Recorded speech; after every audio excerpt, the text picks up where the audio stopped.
Fantastic. And I think that leads us to the next point, which is what's relatively in our control are the efforts, right? The efforts that we are putting in. And connecting that, like perhaps like, and what you mentioned earlier about a job, right? People who are actually struggle for a job, they acquire a degree or some sort of certification, and they just need a chance, right? I want someone to give me a chance, trust in me, invest in me, and give me that chance. And most of those people would really, really deliver and show you excellent results, and they're actually determined to do that. So I think if we were to take that analogy, obviously the greatest example is no one like Allah subhanahu wa ta'ala. Allah has also given us this chance of the opportunities and the resources that we have. So everyone has something or the other, right? I mean, we may be focused on what we don't have, but we all have resources and opportunities and things that Allah has given us.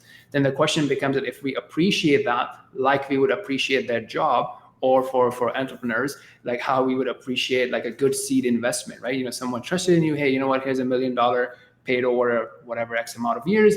Go ahead and build your idea, deliver on it. And if someone is really appreciative of it, they will be like, okay, now I have what I needed. I have what I asked for. Let me turn that into value for myself as well as for the investor.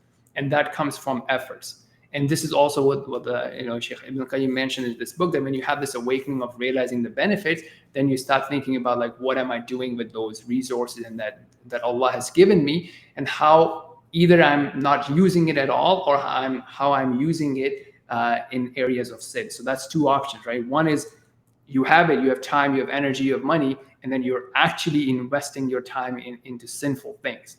Or you're not investing it into an appropriate thing, right? It's just like wasting and not making use of your life, your health, your focus, your energy, or your wealth. Yeah, okay, great. So what we're saying is that no matter how bad your situation is, you have things that Allah has given you, right? And it reminds me, the other day I was eating a piece of chicken, right? And I was thinking, this piece of chicken, I was saying to my kids as well, I was saying, this piece of chicken is actually here with me. Like, Allah could have given this specific piece of chicken to anyone in humanity throughout history.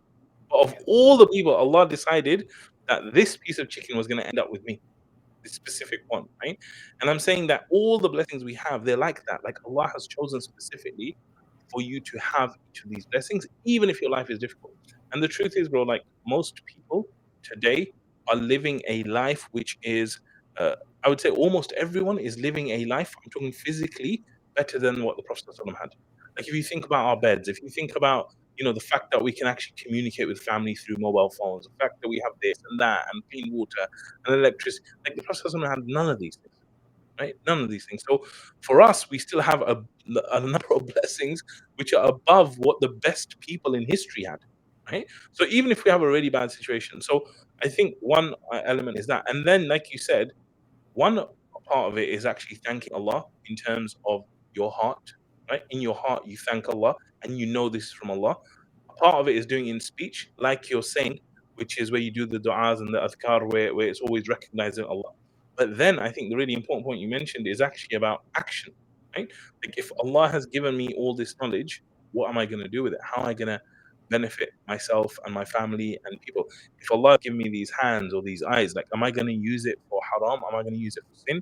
Or am I going to actually take these blessings and use it for good? So I think we've got to have this kind of holistic approach to these things, that not only is it something in our heart and in our tongues, but also, like you said, we go out and use it for good as well.